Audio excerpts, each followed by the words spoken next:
This is my desktop, and I feel annoyed about its wireless connection. Too slow. It's even worse when the computer is placed close to the wall, the signal is very poor. When I place it next to the router, the maximum speed is 200. The file copy speed over the network is only about 10 to 15, I don't like this. The internet speed is about 130, if using a cable, the maximum speed is 300. This is the wireless network situation that I do not want. So I decided to upgrade the wireless network speed on my computer. I removed the Wi-Fi receiver via USB port. Instead, I used a Wi-Fi card that is usually installed on a laptop.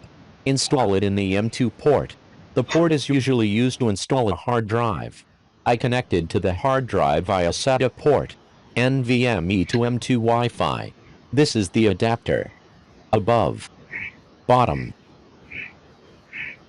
Intel AX200 NGW. Plug the Wi-Fi card into this position. Add a screw here. Use a screwdriver to install the Wi-Fi card. Install it on the motherboard.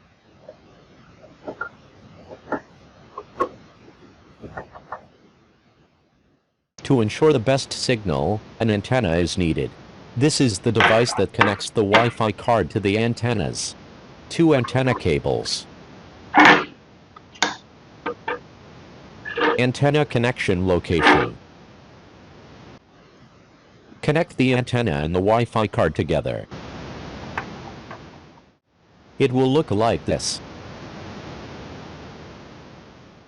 Add 2 antennas. I take advantage of the 2 antennas of the router.